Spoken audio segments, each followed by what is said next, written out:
wonderful day. We listen to our sister sing. It's such a wonderful day, and we're thankful to God. It's my fault we're on here late. I dropped my mouse, and what else did I do, Reedy? Whatever I did, it's my Lord, fault. I can tell you everything. Dear God, as we sit before you to speak, we pray to you that our souls you will keep. And if we should die before we finish, we pray to you, dear God, that any outstanding sins will be forgiven. And today we are talking about, I'm talking about my name, the significance of our name. And Rita, you're talking about, The evil that men do. oh my goodness, the evil that men do. There's some evil going on in this world. And when you say Amen. men, you mean women too. Women too. I know you do. I know you do. So everybody, thank you so much for being with us. And I didn't. Anyway, I think I look okay. Anyway, well, that was some laugh, huh, Reedy? So, I am. Our name, our maiden name is Polk. Mm-hmm. Plus, our mother's maiden name was Butler. Mm-hmm. So, if we wanted to, we have the right to go by Cleester, Butler, Polk, Yes, ma'am. whatever your Hello. last Brown. I have the right to go by Shirley. Oh, Butler, Polk, what Davis. You got me off right there. Guys, so we have a right, and then our name is our brand. You hear about people building a brand.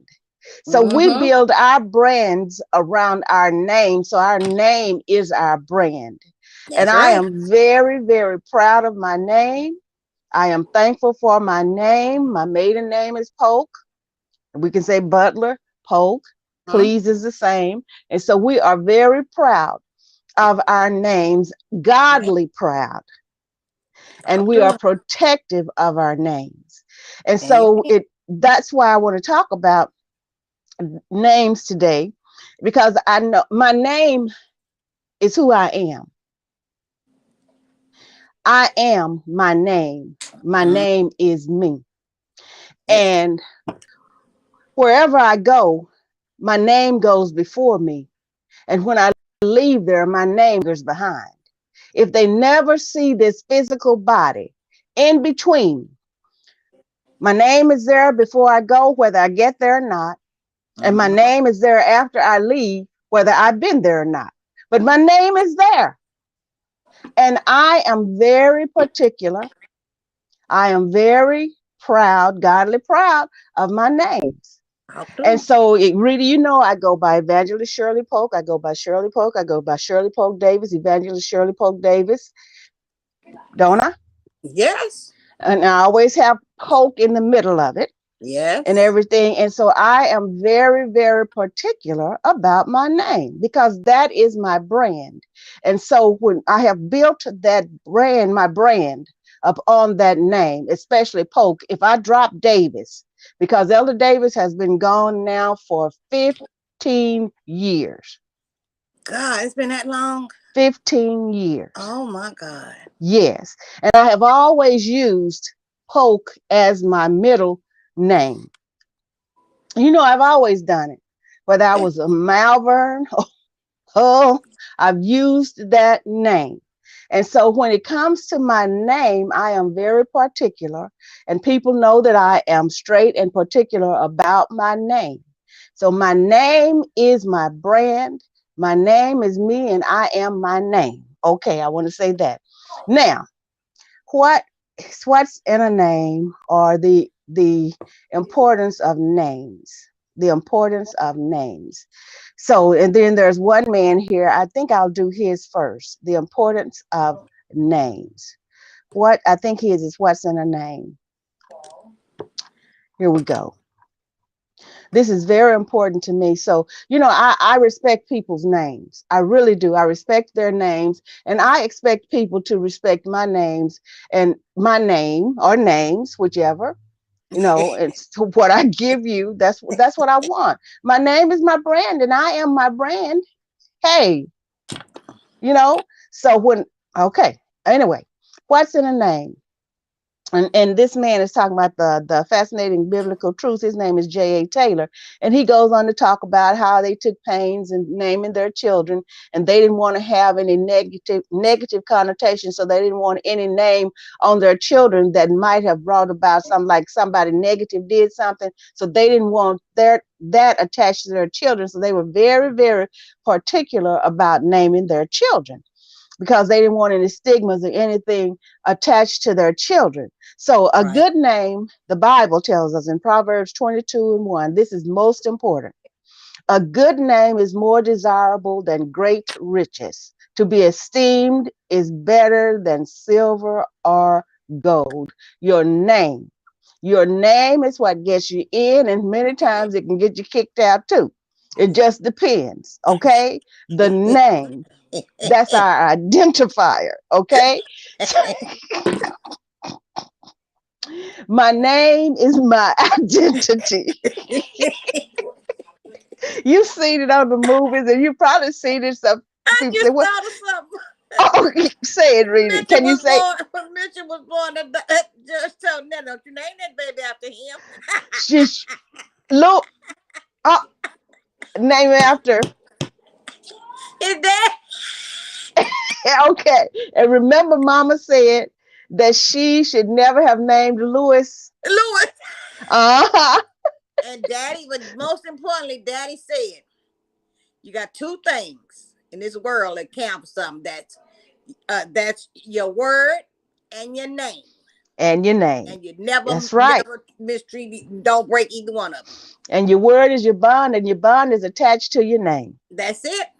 So when they Daddy say said it. something, they're gonna say that Cleester Polk, she's honest.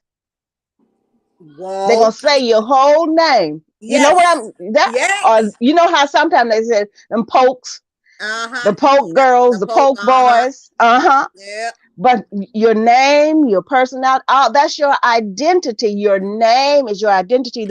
And so he said the reason we spend so much time picking names for our children is because a name speaks to identity.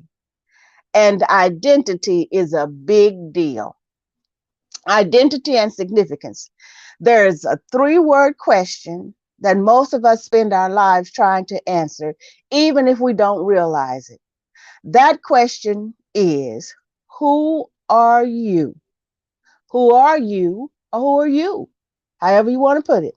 It depends on what frame of mind and who you're talking to, because when they say, and who are you? It's that's not so that doesn't sound so good. Who are you? That's polite, more polite. So you can however you express it, okay. But the question is, who are you? What comes to mind when you hear these 3 words? How do you answer that question? It's a question that cuts to the core of identity. It reveals what you believe about yourself. It reveals what you value and where you find your significance.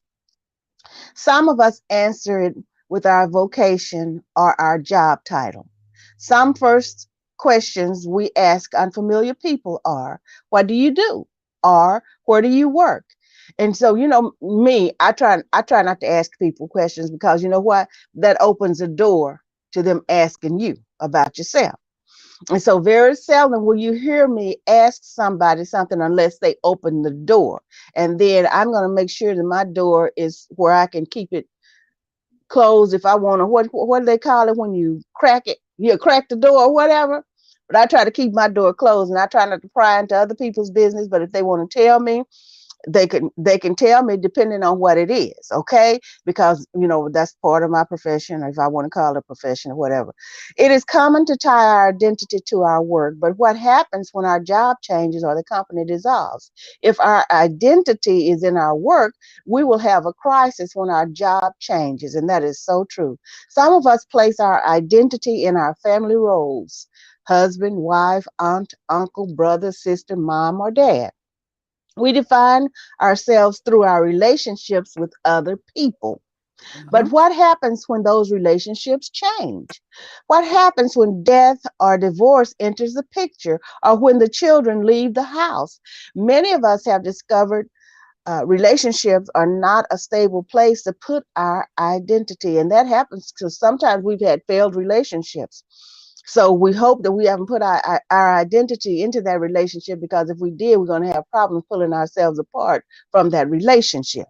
Okay? Ready to chime in whenever you get ready. Okay. Sometimes we tie our identity to our behavior, our successes, accomplishments, besetting sins, sinful patterns, or even our shame. I'm an addict and I'm a leader are both identity statements.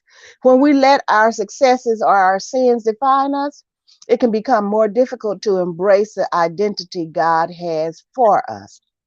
And he put us in this Polk family. Let us be born in this Polk family, the Butler Polk family, for a reason. So that's our identity. I don't care how many other names we attach, front or back.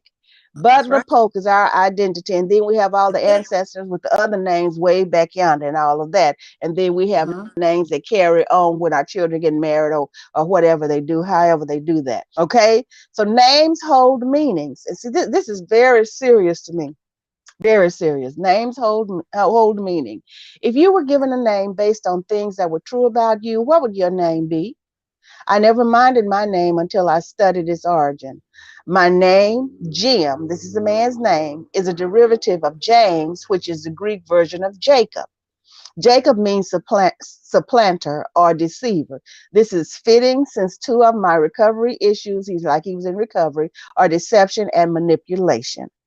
We first see the name Jacob in the book of Genesis. Jacob comes out of the womb grasping his older brother's heel.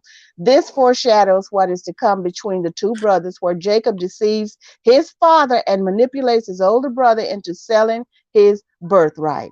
That's what the word supplant means, to supersede and replace. The origins of my name are not great. And this is what James is saying, okay?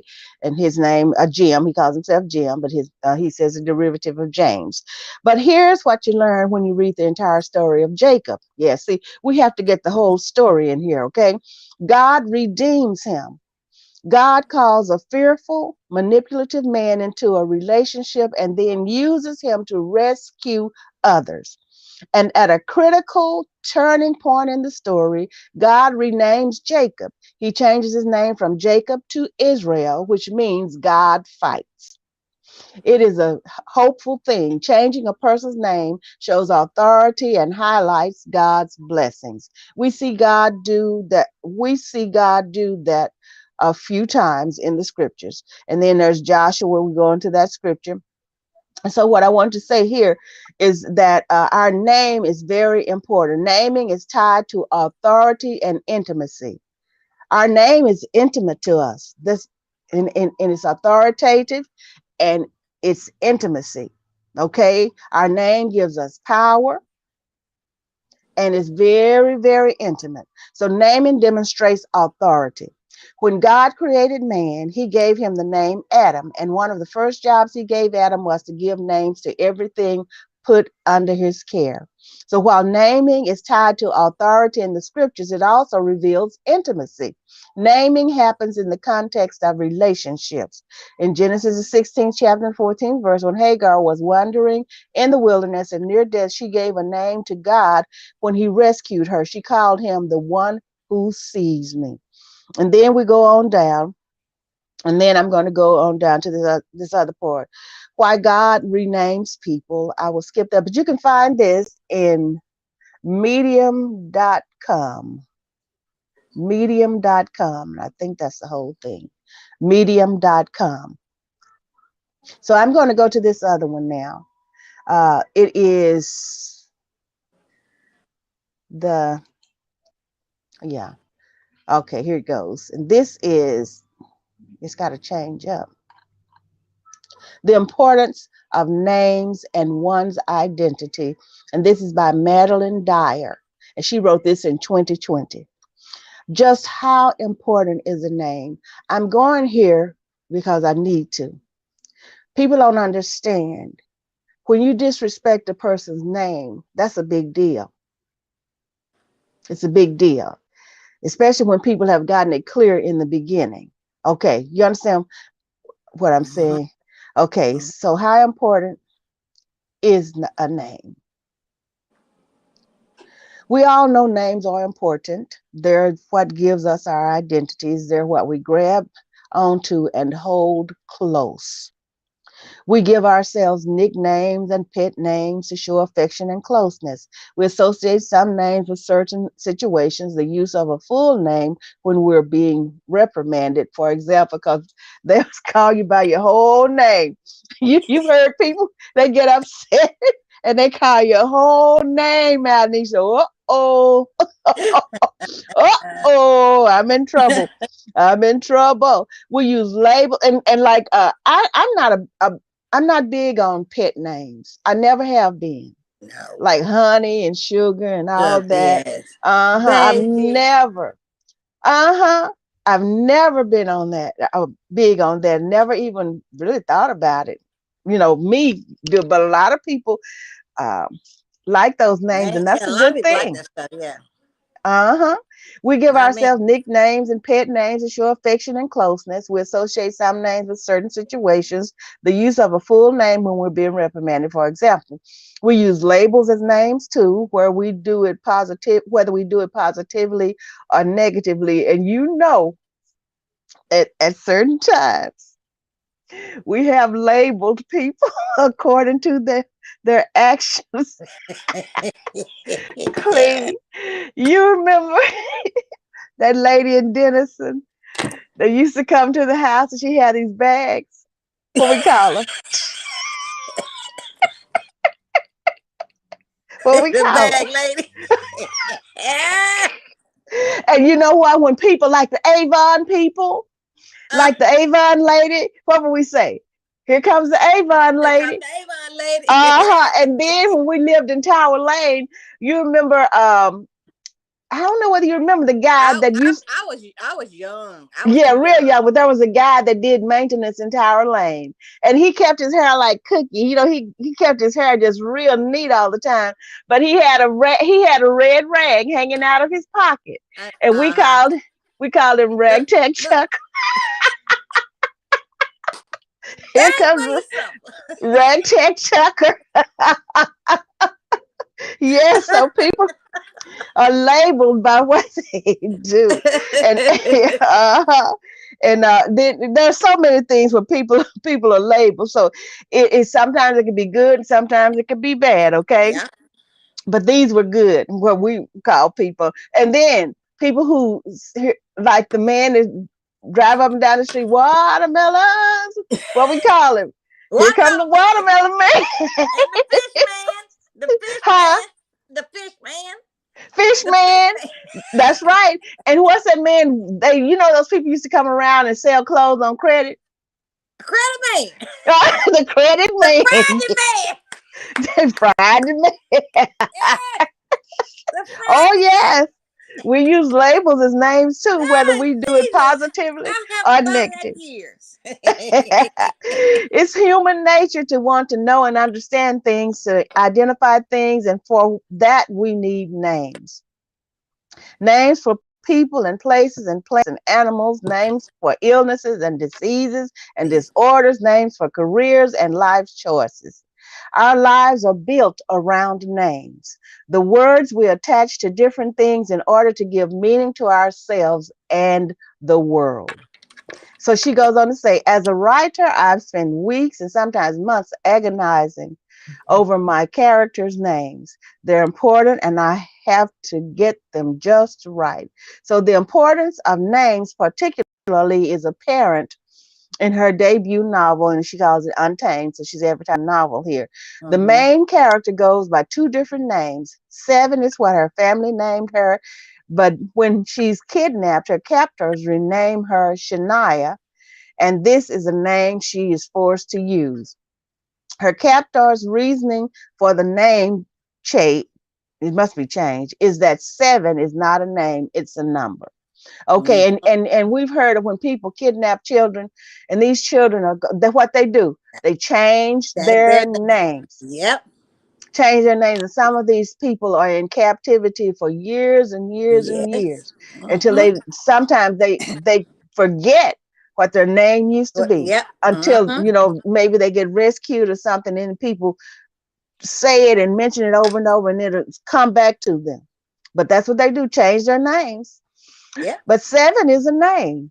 It's her name. The antagonists think they're doing her a service, changing her name, proving to her that they're not bad, even though they've kidnapped her. But Seven is a name that links her to her family and her true identity, and not Mm-hmm. the person the kidnappers try to shape her to be throughout the course of the book. So, in a later book in the series, Seven acknowledges again how important names are when she tries to name the dog her family had had for years. And see, this is what I'm talking about. Talking about people think that they have the right. Some people to name you or say what they, call you what they Yep. want to call What they? you or Yep. whatever. Or and then, okay, I'm gonna go on. Okay, up until now, he has just been referred to as the terrier or the SARS dog by other characters. And so I'm going to go on down here. It's talking about, she said, I've previously written about how the name changing can throw off one's sense of identity. And it really can. That's why they changed those children's name Mm-hmm. so that that would throw their sense of identity off. And Yes. pretty You're right. soon, when they keep conditioning them and grooming them and everything, they've just about forgotten everything Right. about who Right. they were. Mm-hmm. And Yep. people try to do that today. They have the audacity to try to make you be who they Who? want you to be. That's it. Mm-hmm. Yes. And so, let me see. Is there anything talking about nicknames? Okay. The concept, oh, they talk, and she's talking about witness protection. And she's asking questions here also about, when people go into witness protection, if they have children, they have to have new names. As many times I think they dye their hairs and all of that and try to make and shape them and mold them into somebody else for their protection. For their protection. Change their names, their identity, social security, everything. They wipe them out and make them somebody completely different. So just because they change the name, do these people take on new personas along with a new name, whether self-consciously or not? Do they still think of themselves as their old name? It depends on the age. And so she said, I've never been in a situation where I've changed my name, but it often makes me wonder just how easily I'd be able to adapt to a different name.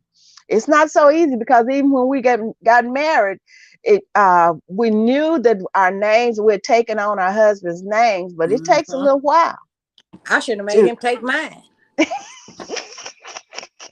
no, no, no, no. And like that, Oh like that, no, no, not like that you're right. basketball player said, Yeah, I no, didn't no, think no, about that. no, Well, I no. said that. I didn't think No, about no, that. no, no, not on my watch. I didn't even think about that. I was, oh Lord, I'm sorry, So Daddy. she said, okay. So in the end, she said she didn't take a pen name. She was talking about when she started writing, and she was Uh-huh. wondering if she should take a pen name or not. And she Right. said in the end, she didn't take a pen name. She said mainly because I couldn't decide which name to go with. She said using my own just seemed easier, and I'm glad I did use my name. It's me, Uh-huh. or at least it's me at the moment. My name It is my name. represents who I am right now. And this lady's name is Madeline Dyer.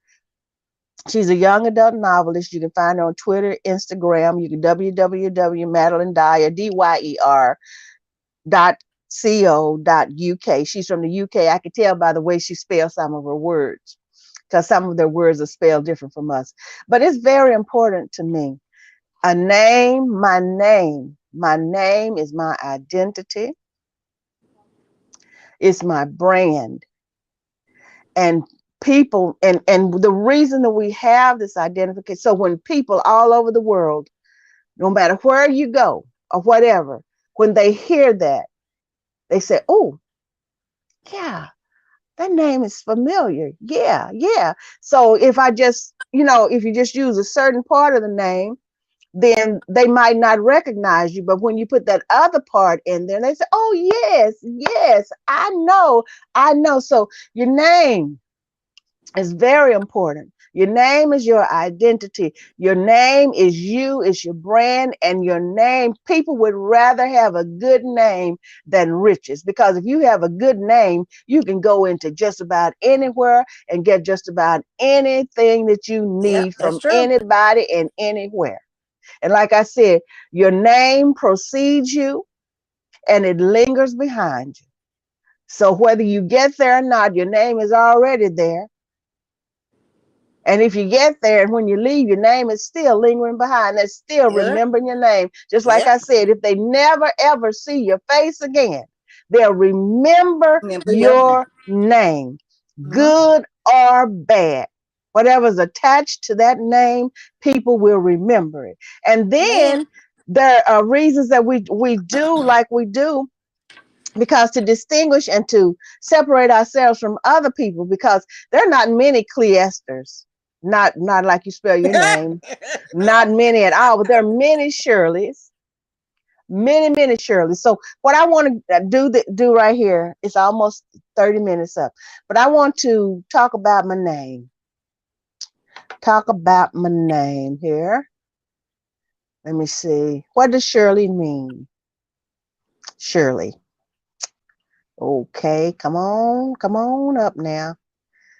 Shirley. All right. Now, the meaning and origin. What does the name Shirley mean? All right. Now I had all this up here. Now, I'm not talking about y'all. That's not what I was looking for. It had told me about my name, of what it means. And it means like a I'm not gonna try to say it. I know what it told me. What in the world? This ain't this look this ain't right. Now that ain't right. This ain't right. Some say, some in Pennsylvania say it's a Native American origin and means bright and shining meadow. And then that's not the only one that says this. It says that some people in Mississippi, they say the name Shirley is of African origin, and they say it means bright meadow and shining meadow. And there are other submissions, they say the same thing, bright meadow, and it says it's of English and African origin. Okay. And then all of them say bright. Here's one from New Jersey that says the name Shirley means bright and clearing. So, hey, that's pretty good, huh? At Yeah. least I'm shining. And then a Native American shining meadow. Yeah. And then bright, Puerto Rican. And Shirley in Swahili means a bright girl. Oh, you just bright all over this I'm place. just bright, bright, bright. That makes me feel good. That doesn't have that mean stigma to my name. Okay, and according to the user, somebody from Canada, the name Shirley is of the English origin and means the Leah where the Shire Moot was held. So whatever that is, the Shire Moot, and I can understand that. Okay, now I'm going In the to, Shire, like the pond or something like that, I guess so, like water. The Aaliyah, Shire. where the Shire Moot. Yeah, because a moot is what is it? What mud and stuff like that. Uh huh. I yeah, something like yes, uh-huh. And so then I'm gonna go to Polk. Oh, go. And we know that James K. Polk was the 11th president of the United States. And the Scottish Polk name meaning Scottish reduced form of Polak, German of Slavic origin, from an altered pet form of the Slavic personal name Boleslav, composed of elements bole, B-O-L-E, great, large, plus Slav, meaning glory. So this name was a favorite during the Middle Ages among the gentry class of Silesia, German, ethnic name for a Pole, so Polak name. Okay, so they said that's what that came uh, from the word Polak. Okay, so that's just one version of that. And then I go to the married name, which is Davis, and it said there's an interchange here, Davies, Davis, and it's a surname. I'm using this as a surname. Okay, and so they say that in England, Davies is more popular 3-1 than Davis, which is more popular over here 3-1, and so they balance out, but they use Davies more in England than they do in the United States, and they use Davis in the United States more than they do in England. Okay, and then it says Davies and Davis are both patronymic names, meaning son of David. Davies has been particularly popular in Wales as Saint David is its patron saint. David is spelled Daffydd in Welsh and means well beloved.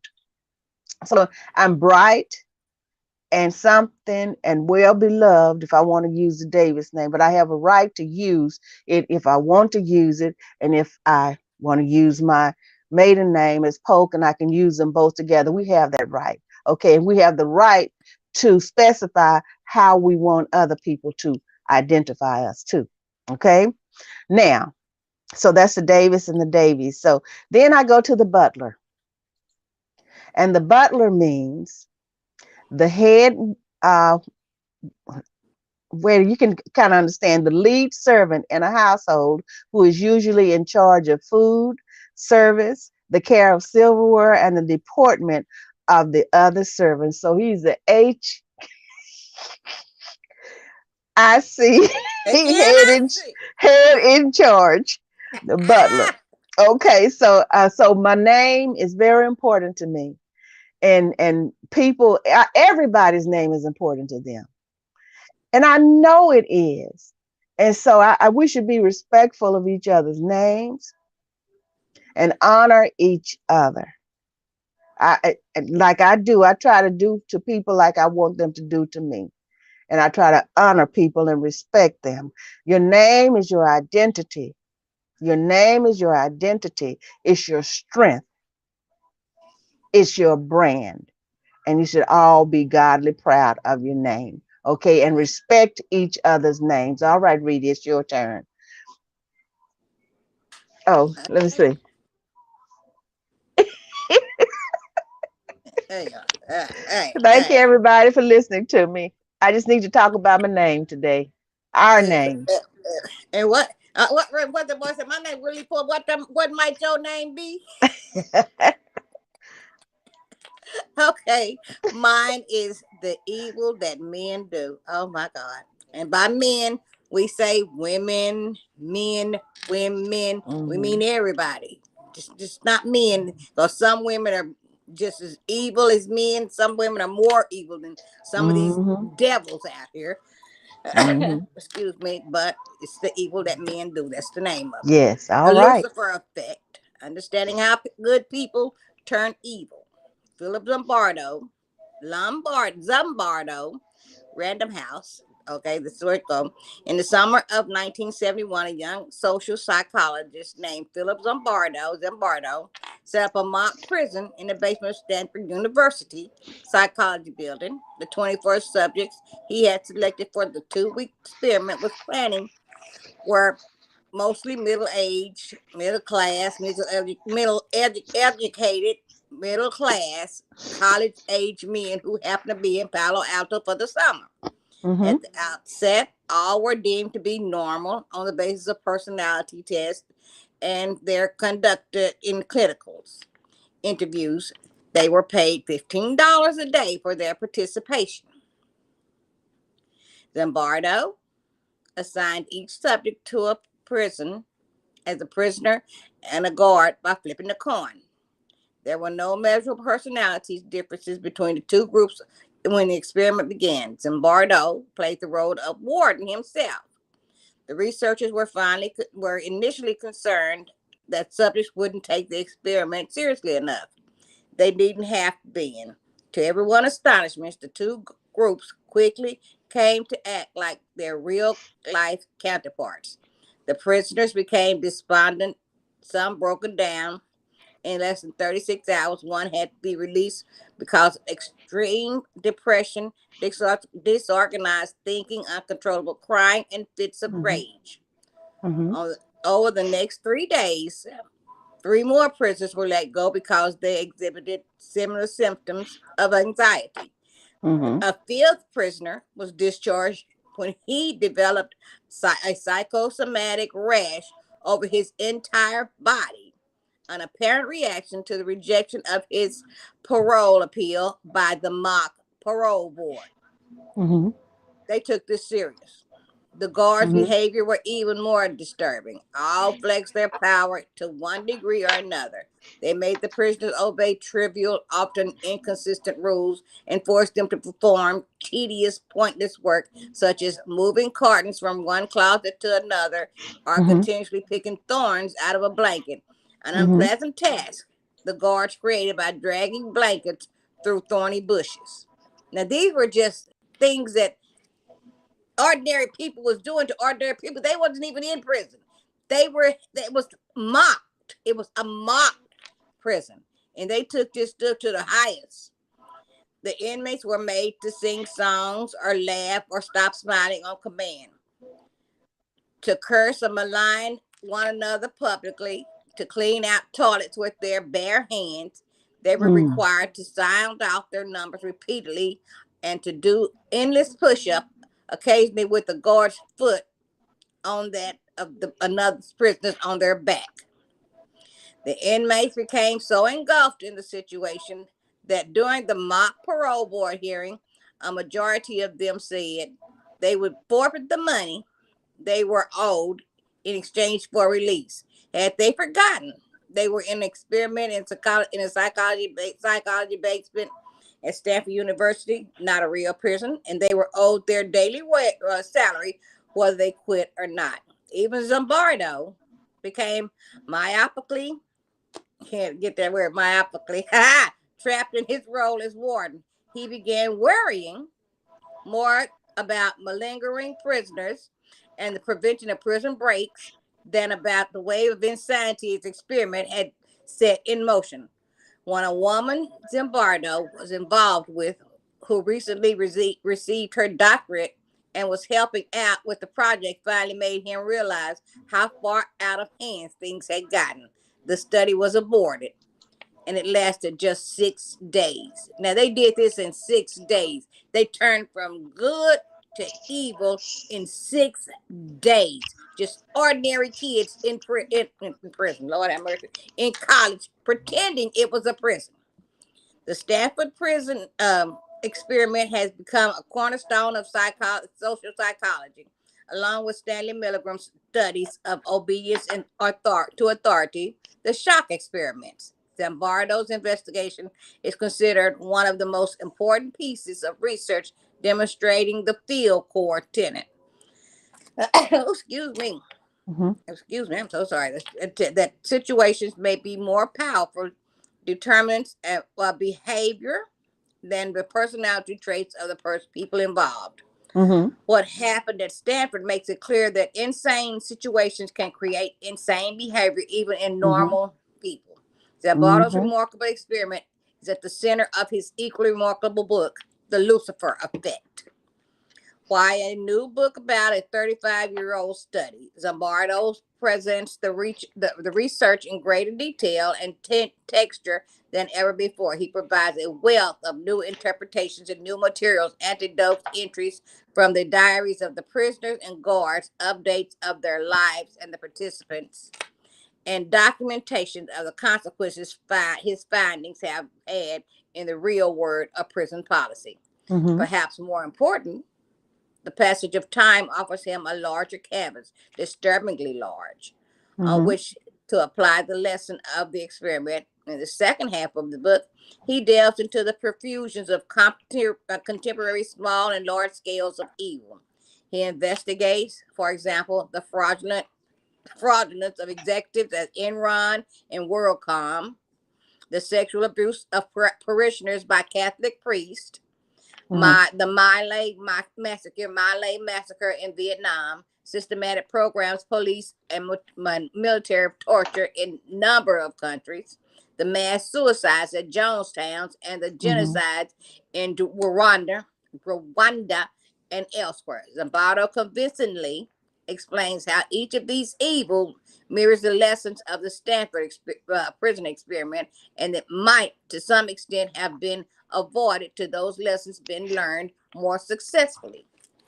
The Mhm. book chronicles one disaster after another, which typically good people succumb to the psychological forces of the situation with the worst possible results, and how, in each case, those in power invariably drew the mistaken conclusion that the pathologies were the result of a few bad apples, when the nature of the barrel they were placed in.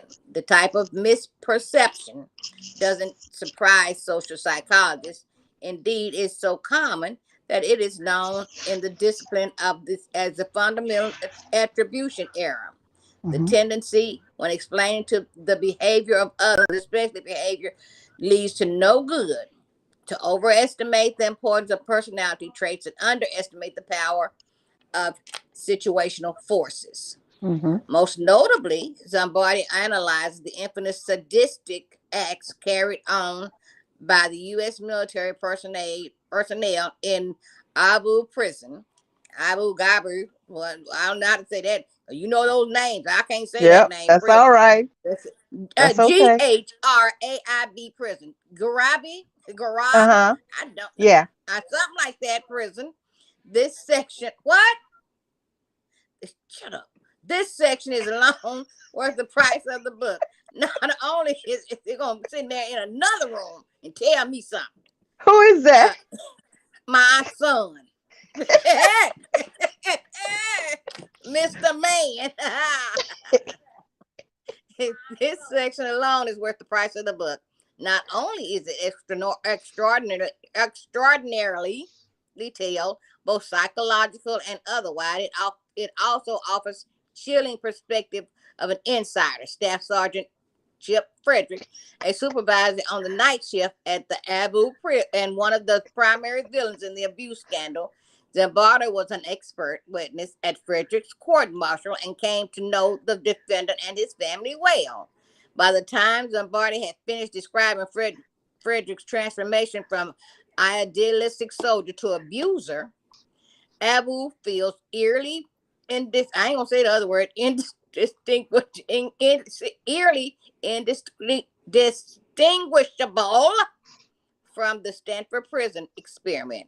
It is as if a Rex prison had been designed by twisted social psychologists who wanted to replicate Zimbardo's experience using real guards and prisoners. Oh, he showed out over there over those people.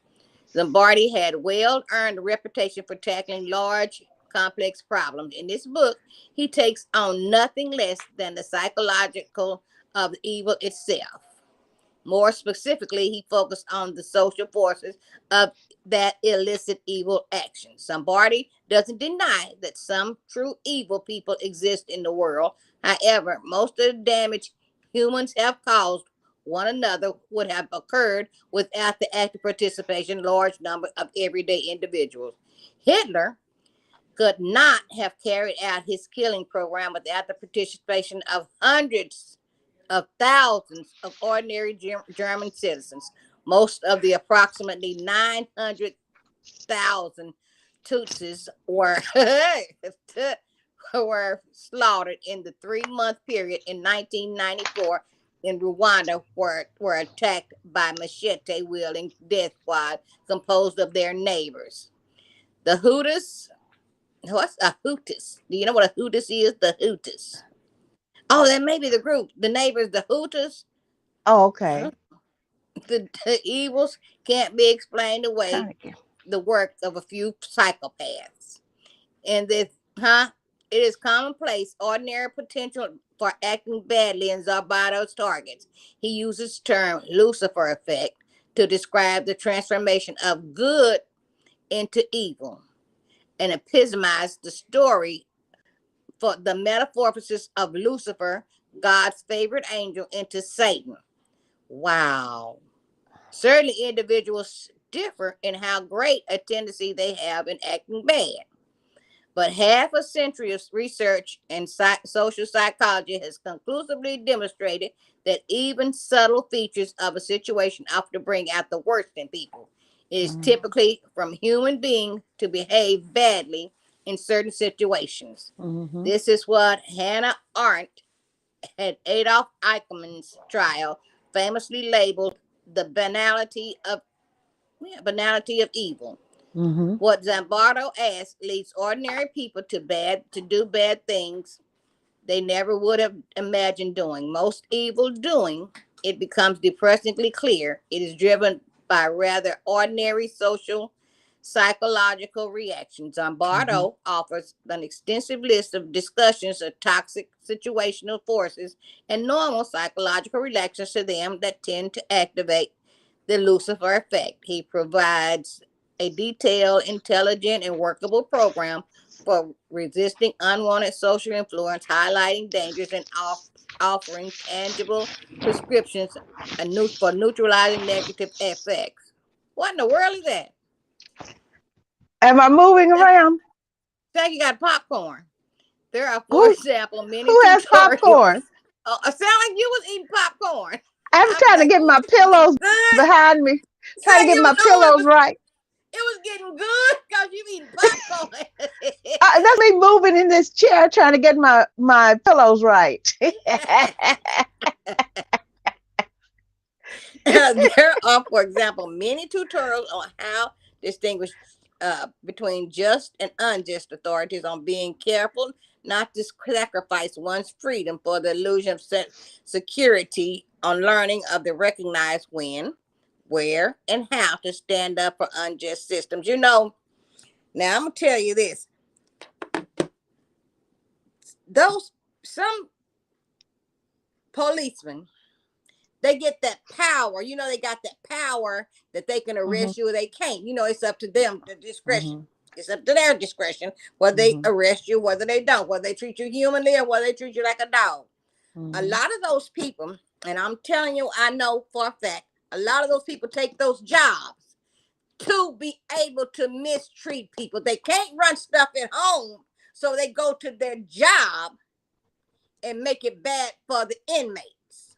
Hmm. It's no secret. I've been to prison. It's no secret. Yeah. I'm not ashamed of nothing that I have done. But a Okay. lot of those guards, I'm sorry, you go to boy. A lot of those guards in there, you like the got me caught. A lot of those guards in there, they can't run their home because they're too much of a wuss. So they Hmm. come in there and they be hard on those women, make them do things that you cannot imagine them cleaning this with their toothbrush. That you only allowed one, and they got to do this with the toothbrush and do that with the toothbrush, and they can't come on to the women home, so they come on to the women there. It's a lot of things that go on in prison that really, really need to be found out. One of these days, I might write a book. Y'all don't know. Well, Clee, you Ugh, should. You should finish huh?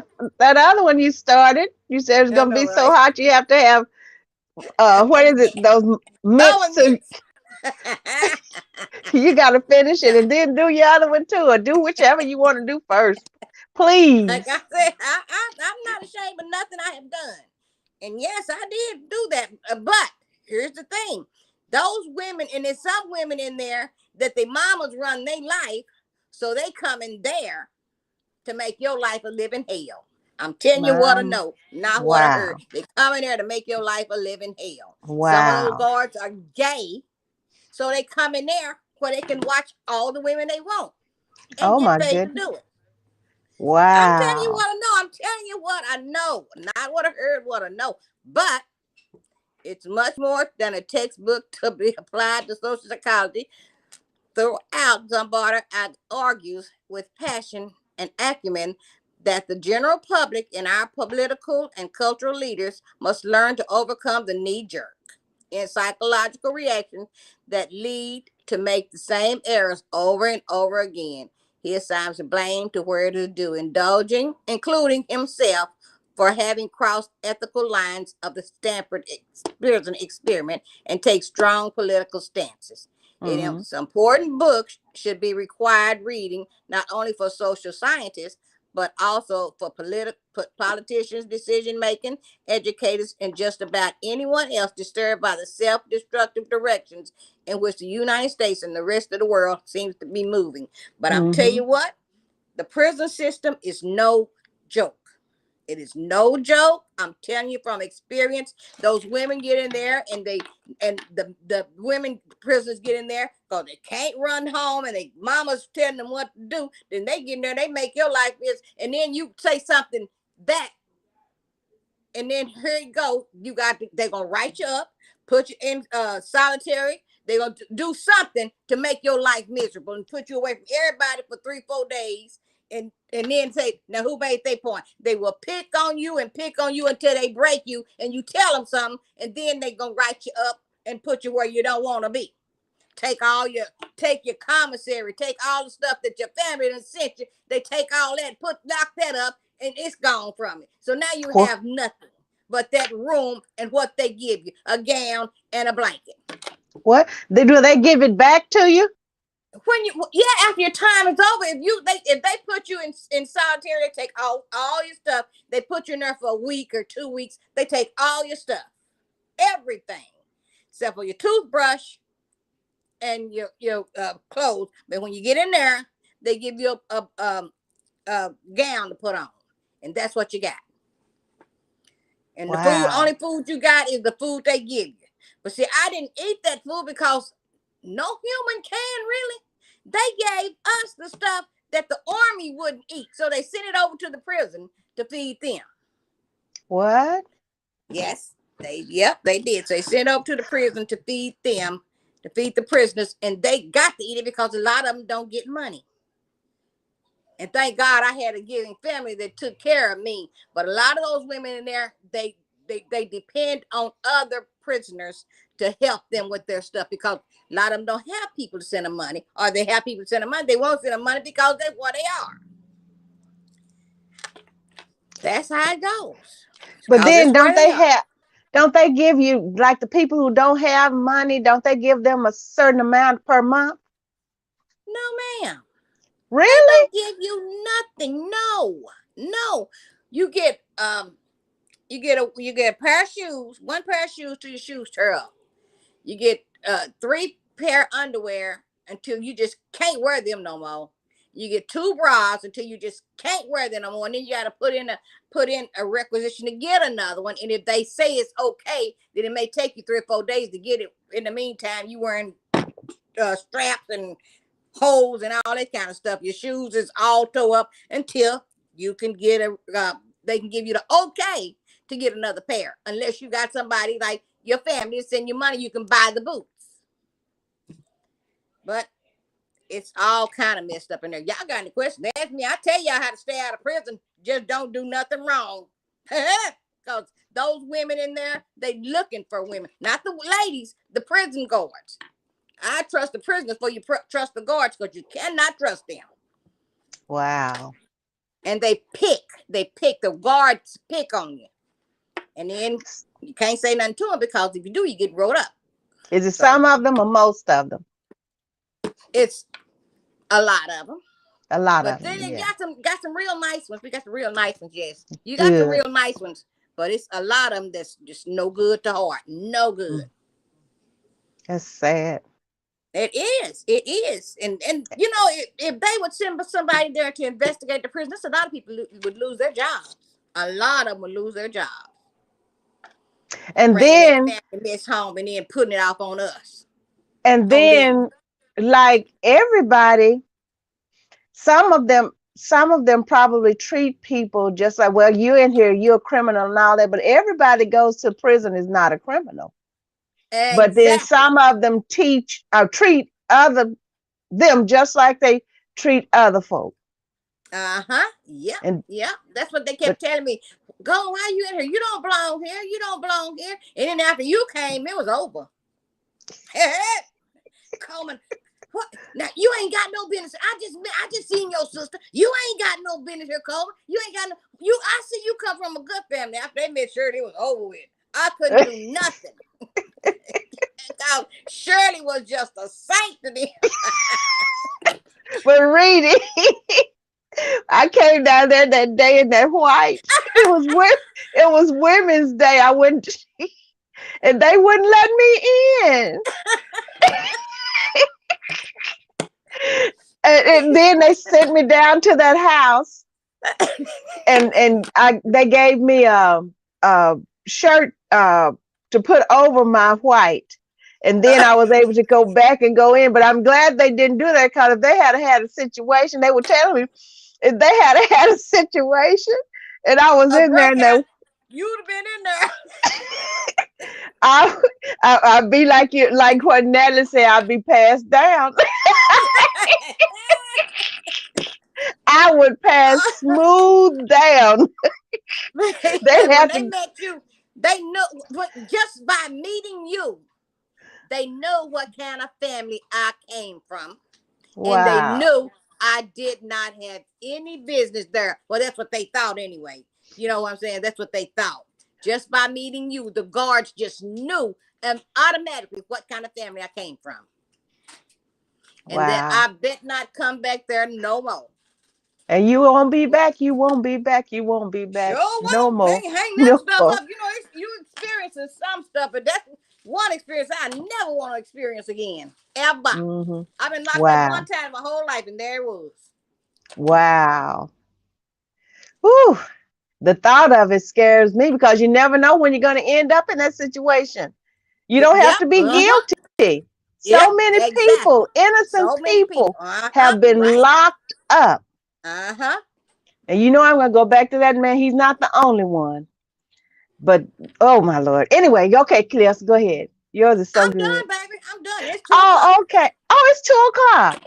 Okay, everybody, thank you so much. Jennifer said that KK is watching us, and she said hello to us.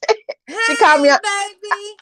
called me That's Aunt my Shirley. grandbaby, my great grandbaby. Yeah. Hi, KK, Jennifer, Yolanda, Erica, and let me see who else is on here. I saw it. Let me see. Thank you so much for being with us. We love you so much, everybody, for joining us today. And just make sure, I know you're proud of your name. Your name is your identity. That's your brand. Right. That's how That's right. people identify you. And we have a right to be godly proud of our name, and we have the right to demand that people respect our names. We have the right Mm-hmm. to do that. And We have as the the right to words do. of Eula Poke, you have two things that's very important, and you always keep it. That's your word and your name. And he said you don't break either one of them for Hmm. nobody, no reason. That's right. Thank you, Reedy. Thank you. Love you, everybody. I love you, Reedy. Now I'm going to go get Love groceries so I you. can eat. All right. Love Love you you. so Thank you, much. everybody. Love y'all. Thank you so much. Okay. We love you, everybody. We love you dearly. We love you dearly. See you later. Okay, honey. All right. Bye bye.